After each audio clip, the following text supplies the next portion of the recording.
ನರೇಂದ್ರ ಮೋದಿಯವರು ಕಳೆದ ಲೋಕಸಭಾ ಚುನಾವಣೆಯಲ್ಲಿ 2014 ಒಂದು ದೊಡ್ಡ ಭ್ರಮಾಲೋಕವನ್ನೇ ಸೃಷ್ಟಿ ಮಾಡಿದ್ರು ದೇಶದಲ್ಲಿ. ಜನರು ಕೂಡ ಅವರ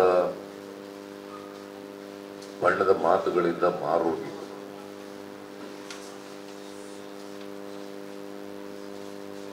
ಮತ್ತೆ ಬದಲಾವಣೆಯನ್ನು ಕೂಡ ಬಯಸಿದ್ರು. ಕಳೆದ ಲೋಕಸಭಾ ಚುನಾವಣೆ 10 ವರ್ಷ ಕಾಂಗ್ರೆಸ್ ಪಕ್ಷ ಅಧಿಕಾರದಲ್ಲಿತ್ತು. ಮನಮೋಹನ್ ಸಿಂಗ್ ಅವರು ಪ್ರಧಾನಮಂತ್ರಿ ಆಗಿದ್ದರು. ಸ್ವಾಭಾವಿಕವಾಗಿ ಆಂಟಿ ಇನ್ಕಂಬೆನ್ಸಿ ಇದ್ದೇ ಇರ್ತದೆ ಯಾವುದೇ ಸರ್ಕಾರ. 10 ವರ್ಷ ಸರ್ಕಾರ ಮಾಡಿದ್ದಾರೆ ಪಕ್ಷ. ಇದೆಲ್ಲರ ಲಾಭ ಪಡ್ಕೊಂಡು ನರೇಂದ್ರ ಮೋದಿ ಅವರು ಜನರು ಕೂಡ ಬದಲಾವಣೆ ಬಯಸಿದ್ದರಿಂದ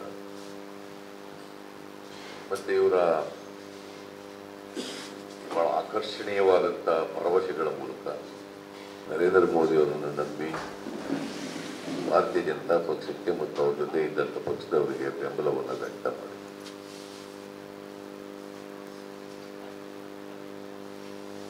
ಅವತ್ತಿನ ಪರಿಸ್ಥಿತಿಗೂ ಇವತ್ತಿನ ಪರಿಸ್ಥಿತಿಗೂ ಬಹಳ ವ್ಯತ್ಯಾಸಗಳಿಲ್ಲ. ಅವತ್ತು ನರೇಂದ್ರ ಮೋದಿ ಅವ್ರನ್ನ ಭರವಸೆಗಳನ್ನ ನಂಬ್ಕೊತಾ ಇದ್ರು. ಇವತ್ತು ಜನರಿಗೆ ನಂಬಿಸಕ್ಕಾಗಲಿಲ್ಲ. ಯಾಕಂದ್ರೆ 5 ವರ್ಷಗಳನ್ನು ನೋಡಿಲ್ಲ.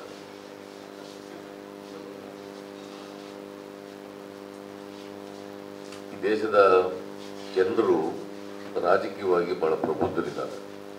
ಯಾವತ್ತೂ ಕೂಡ ಭಾರತದ ಇತಿಹಾಸದಲ್ಲಿ ದೇಶದ ಅತ್ಯುನ್ನತ ನ್ಯಾಯಾಲಯ ಸುಪ್ರೀಂ ಕೋರ್ಟ್ ಅದರ ನ್ಯಾಯಾಧೀಶರು ಬಹಿರಂಗವಾಗಿ ನ್ಯಾಯಾಲಯದಲ್ಲಿ ನಡೀತಕ್ಕಂಥ ತಪ್ಪುಗಳನ್ನು ಬಹಿರಂಗವಾಗಿ ಹೇಳ್ತಕ್ಕಂಥ ಕೆಲಸ ನಡೆದಿರಲಿಲ್ಲ. ಆ ಪರಿಸ್ಥಿತಿ ಈಗ ಇತ್ತೀಚಿನ ದಿನಗಳಲ್ಲಿ ನಿರ್ಮಾಣ ಆಗಿದೆ.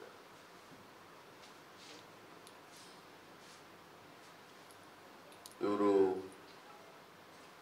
ಲೋಕಪಾಲ್ ಈಗ ಚುನಾವಣೆ ಘೋಷಣೆ ಆದ್ಮೇಲೆ ಲೋಕಪಾಲ್ನ ನೇಮಕ ಮಾಡಿದ್ದಾರೆ. 5 ವರ್ಷಗಳಿಂದ ಲೋಕಪಾಲನ್ನು ನೇಮಕ ಮಾಡಲಿಲ್ಲ. ಮಾತಿದ್ರೆ ಚೌಕಿದಾರ್ ಚೌಕಿದಾರ್ ಚೌಕಿದಾರ್ ಅಂತ ಹೇಳ್ತಾರೆ.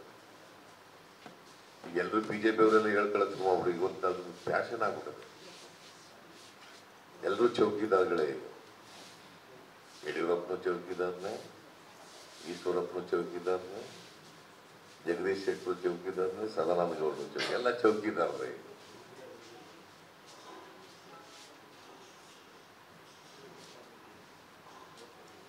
ನಾನು ಆಮೇಲೆ ಹೇಳ್ತೀನಿ ಚೌಕಿದಾರ ಬಗ್ಗೆ, ಈಗ ಪ್ರಸ್ತಾಪ ಮಾಡಕ್ಕೆ ಹೋಗಲ್ಲ. ಈಗ ನರೇಂದ್ರ ಮೋದಿ ಅವರು ಹೇಳ್ತಾರೆ, ನಾನು ದೇಶದಲ್ಲಿ ಸರ್ಜಿಕಲ್ ಸ್ಟ್ರೈಕ್ ಮಾಡಿ ದೇಶದ ರಕ್ಷಣೆ ಮಾಡಿದ್ದೀವಿ,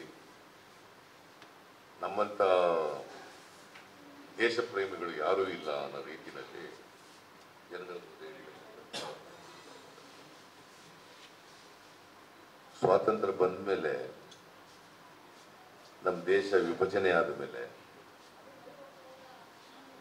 ಈ ತರದ ಸರ್ಜಿಕಲ್ ಸ್ಟ್ರೈಕ್ಗಳು ಹಿಂದೆ ಬಹಳಷ್ಟಾಗಿದ್ದಾವೆ. ನನಗೆ ಗೊತ್ತಿರೋ ಮಟ್ಟಿಗೆ 10-12 ಸರ್ಜಿಕಲ್ ಸ್ಟ್ರೈಕ್ಗಳಾಗಿದ್ದಾವೆ. ಆಗಿನ ಪ್ರಧಾನಮಂತ್ರಿ ನರೇಂದ್ರ ಮೋದಿ ಅವರಲ್ಲ, ಆಗಿನ ಪ್ರಧಾನಮಂತ್ರಿ ಬಿಜೆಪಿ ಅವರಲ್ಲ. 1971ನಲ್ಲಿ ಬಾಂಗ್ಲಾದೇಶ ಲಿಬರೇಟ್ ಆದಾಗ ನರೇಂದ್ರ ಮೋದಿ ಅವರು ಏನು ಪ್ರಧಾನಮಂತ್ರಿ ಅಲ್ಲ, ಶ್ರೀಮತಿ ಇಂದಿರಾ ಗಾಂಧಿ ಅವರು ಪ್ರಧಾನಮಂತ್ರಿ. 2 ಸಾರಿ ಪಾಕಿಸ್ತಾನ ಸೋಲಿಸಿದಾಗ ನರೇಂದ್ರ ಮೋದಿ ಅವರೇನು ಪ್ರಧಾನಮಂತ್ರಿ ಅಲ್ಲ. ಇಂದಿರಾ ಗಾಂಧಿ ಅವರನ್ನ ವಾಜಪೇಯಿ ಅವರೇ ಪಾಕಿಸ್ತಾನ ಲಿಬರೇಟ್ ಆದ ಆಮೇಲೆ ಬಾಂಗ್ಲಾದೇಶ ಲಿಬರೇಟ್ ಆಗಿ ಪ್ರತ್ಯೇಕ ದೇಶ ಆದಮೇಲೆ ಪಾರ್ಲಿಮೆಂಟ್ನಲ್ಲೇ ವಾಜಪೇಯಿ ಅವರು ಇಂದಿರಾ ಗಾಂಧಿ ಅವರಿಗೆ ನೀನು ತುರ್ಕಿ ಕಣಮ್ಮ ಅಂತ ಹೇಳಿದರು. ಇವು ಹಿಂದೇನೂ ನಡೆದಿದ್ದಾವೆ. ಈ ಥರದ ಸರ್ಜಿಕಲ್ ಸ್ಟ್ರೈಕ್ಗಳು, ವಾರ್ಗಳು ಎಲ್ಲ ಕಾಲದಲ್ಲೂ ಕೂಡ ನಡೆದಿದ್ದಾವೆ. ಅದನ್ನೇ ರಾಜಕೀಯವಾಗಿ ಬಳಸ್ಕೊಳ್ತಕ್ಕಂಥ ಪ್ರಯತ್ನ ಮಾಡ್ತಾ ಇದ್ದಾರಲ್ಲ, ಇದೇ ಮೊದಲು ಮಾಡ್ತಾರೆ. ಹಾಗಾದ್ರೆ ನಾನು ಕೇಳ್ತೀನಿ, 44 ಜನ ನಮ್ಮ ಯೋಧರು ಸತ್ತರಲ್ಲ, ನಿಮ್ಮ ಏಜೆನ್ಸಿಗಳೆಲ್ಲ ಸತ್ತೋಗಿದ್ವ? 2,500 ಜನ ಯೋಧರನ್ನ ಟ್ರಕ್ನಲ್ಲಿ ಕಳಿಸುವಾಗ ನಿಮ್ಮ ಇಂಟೆಲಿಜೆನ್ಸ್ ಏನಾಗಿತ್ತು, IB ಏನಾಗಿತ್ತು, ಇವೆಲ್ಲ ಏನು ಸತ್ತೋಗಿದ್ವ? ಅಲ್ಲಿ ಬಹಳ ಸೂಕ್ಷ್ಮವಾದಂಥ ಪ್ರದೇಶದಲ್ಲಿ ನೀವು ಟ್ರಕ್ ಮೇಲೆ ಕಳಿಸುವಾಗ ನಿಮ್ಮ ಏಜೆನ್ಸಿಗಳೆಲ್ಲ ಏನು ಮಾಡ್ತಾ ಇದ್ರು? ಅವನ್ನೆಲ್ಲ ವಿಮಾನದಲ್ಲಿ ಯಾಕೆ ಕಳಿಸ್ಲಿಲ್ಲ? ಇವೆಲ್ಲ ಪ್ರಶ್ನೆಗಳು ಉದ್ಭವ ಆಗ್ತವೆ. ಸೊ ಇದನ್ನು ಮುಚ್ಚಾಕ್ಲಿಕ್ಕೋಸ್ಕರವಾಗಿ ಆಯ್ತು ನಾವು ಸರ್ಜಿಕಲ್ ಸ್ಟ್ರೈಕ್ ಮಾಡೋದು ಅಂತೇಳಿ ಅದನ್ನೇ ಮಾಡಿ ಜನಗಳ ಮುಂದೆ ಆ ಪುಲ್ವಾಮಾ ಇನ್ಸಿಡೆಂಟನ್ನೇ ಬಳಸ್ಕೊಳ್ತಕ್ಕಂಥ ಪ್ರಯತ್ನ ಮಾಡ್ತಾರೆ. ಅದು ಜನಗಳಿಗೆ ಇವೆಲ್ಲ ಅರ್ಥ ಆಗ್ತದೆ. ಇದ್ರ ಮೂಲಕನೇ ಚುನಾವಣೆ ಗೆಲ್ತೀವಿ ಅಂತ ಅನ್ಕೊಂಡಿದ್ರೆ ಅದು ಅವ್ರ ಮೂರ್ಖತನ ಅಂತೇಳಿ ನನಗನ್ಸುತ್ತೆ. ನೀವೇನ್ ಮಾಡಿದ್ರಿ? ಏನ್ ಹೇಳಿದ್ರಿ ಜನಗಳಿಗೆ? 2 ಕೋಟಿ ಉದ್ಯೋಗ ಸೃಷ್ಟಿ ಮಾಡ್ತೀವಿ ಪ್ರತಿ ವರ್ಷ ಅಂದ್ರೆ ಏನಾಯ್ತು? ಎಷ್ಟು ಉದ್ಯೋಗ ಸೃಷ್ಟಿ ಮಾಡಿದ್ವಿ? 15 ಲಕ್ಷ ತಂದು ಕೊಡ್ತೀವಿ, ವಿದೇಶದಲ್ಲಿರ್ತಕ್ಕಂಥ ಹಣನ ಪ್ರತಿಯೊಬ್ಬರ ಅಕೌಂಟಿಗೆ 15 ಲಕ್ಷ ಹಾಕ್ತೀವಿ ಅನ್ನಂದ್ರೆ ಏನಾಯ್ತು? ರೈತರ ಆದಾಯ ದುಪ್ಪಟ್ಟು ಮಾಡ್ತೀವಿ ಅಂತಂದ್ರಲ್ಲ ಏನಾಯ್ತು? ಸ್ವಾಮಿನಾಥನ್ ಶಿಫಾರಸುಗಳನ್ನ ನಾವು ಜಾರಿ ಮಾಡ್ತೀವಿ ಅಂದ್ರಲ್ಲ ಏನಾಯ್ತು? ನಿಮ್ಮ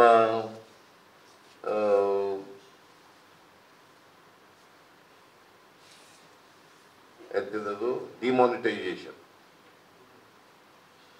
ಅಮಾನ್ಯೀಕರಣ, ಇದರಿಂದ ಎಷ್ಟು ಕಪ್ಪು ಹಣ ಬಂತು ದೇಶ ನಮ್ಮ ಟ್ರೆಜರಿಗೆ, ನಮ್ಮ ರಿಸರ್ವ್ ಬ್ಯಾಂಕಿಗೆ ಬಂತು? ಎಷ್ಟು ಕಪ್ಪು ಹಣ ಇತ್ತು? ಅವ್ರ ಎಷ್ಟು ಜನದ ಮೇಲೆ ನೀವು ಕ್ರಮ ತಗೊಂಡಿದ್ದೀರಿ ಹೇಳ್ಬೇಕಲ್ಲ. ಅದು ಇವತ್ತಿನವರೆಗೂ ಪ್ರಸ್ತಾಪ ಮಾಡಿಲ್ಲ. ಮನಮೋಹನ್ ಸಿಂಗ್ ಅವರು ಹೇಳಿದರು, ಈ ಡಿಮಾನಿಟೈಸೇಷನ್ ಇಂದ ದೇಶದ ಆರ್ಥಿಕ ಬೆಳವಣಿಗೆ ಹಿನ್ನಡೆ ಆಗ್ತದೆ ಹೊರತು ಬೆಳವಣಿಗೆ ಆಗಲ್ಲ ಅಂತ ಹೇಳಿದ್ರು. 2% GDP ಕಮ್ಮಿ ಆಗ್ತದೆ ಅಂತ ಹೇಳಿದ್ರು. It is proved. ಡಿಮಾನಿಟೈಸೇಷನ್ ಇಂದ ಇವತ್ತು ಸಣ್ಣ ಕೈಗಾರಿಕೆಗಳಿದೆಯಲ್ಲ, MES, ಈ ಕೈಗಾರಿಕೆಗಳಿದಾವಲ್ಲ, ಉದ್ಯೋಗ ಕಡಿಮೆ ಆಯಿತು. GDP ಗ್ರೋತ್ 2% ಕಡಿಮೆ ಆಯಿತು. ನರೇಂದ್ರ ಮೋದಿ ಅವರು ರಾಷ್ಟ್ರ ಉದ್ದೇಶ ಭಾಷಣ ಮಾಡುವಾಗ ನಾ ಎಲ್ಲ ಕಪ್ಪಣ ಇರೋರನ್ನೆಲ್ಲ ನಿದ್ದೆಗೆಡಿಸ್ತೀನಿ ಅಂತ. ಒಬ್ಬರು ನಿದ್ದೆಗೆಟ್ಟದ್ದು ನನಗಂತೂ ಗೊತ್ತಾಗಿಲ್ಲ. ನಿಮಗೇನಾರ ಗೊತ್ತಿದ್ದಾರೆ, ಅವ್ರಿಗೆ ಗೊತ್ತಿಲ್ಲ ಯಾರು ನಿದ್ದೆಗೆಟ್ಟರು ಅಂತ. ನನಗಂತೂ ಒಬ್ಬರು ಕಾಣಲಿಲ್ಲ. ಇವರು ನಮ್ಮ ಅರ್ಥಶಾಸ್ತ್ರದ ಬಗ್ಗೆ ಬಹಳ ಮಾತಾಡ್ತಾರೆ, ನಮ್ಮ ದೇಶದ ಆರ್ಥಿಕ ಪರಿಸ್ಥಿತಿ ಬಗ್ಗೆ ಮಾತಾಡ್ತಾರೆ. ಅವ್ರಿಗೇನಾರ ಕಂಡಿದ್ದಾರೆ ಏನೋ ಗೊತ್ತಿಲ್ಲ ನನಗೆ. ಶೈಲೇಂದ್ರ ಗುಪ್ತಾ ಅವರು ಗೊತ್ತಿಲ್ಲ ನನಗಂತೂ ಗೊತ್ತಿಲ್ಲ.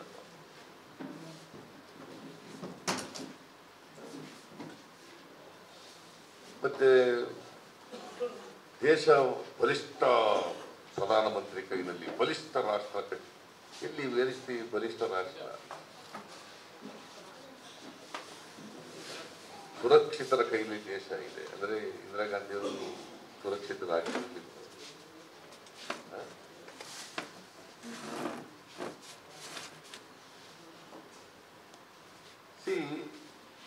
ಜನಗಳಿಗೆ ನಾವು ನಮ್ಮ ತಪ್ಪುಗಳನ್ನು ಮುಚ್ಚಿಕೊಂಡು ಬೇರೆ ಇನ್ನೊಂದು ಭಾವನಾತ್ಮಕವಾದ ವಿಚಾರವನ್ನ ಅದನ್ನ ಕವರ್ ಮಾಡ್ತಕ್ಕಂಥ, ಅದರ ಮೂಲಕ ಕವರ್ ಅಪ್ ಮಾಡೋದಿದೆಯಲ್ಲ,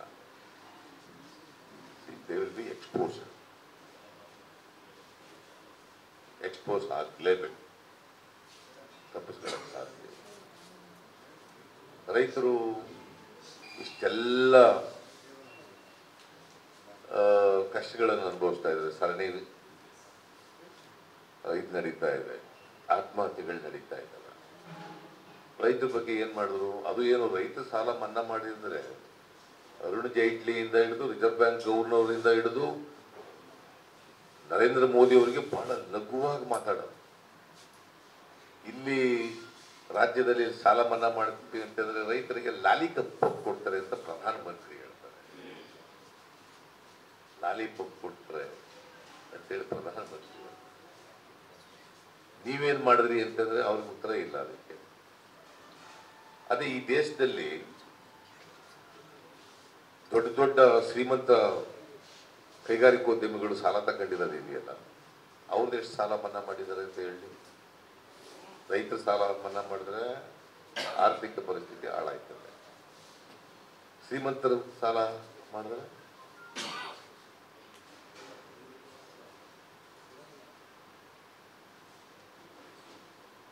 ನಾನ್ ಪರ್ಫಾರ್ಮಿಂಗ್ ಅಸೆಟ್ಸ್ ಅಂತ ಮಾಡ್ತಾರೆ.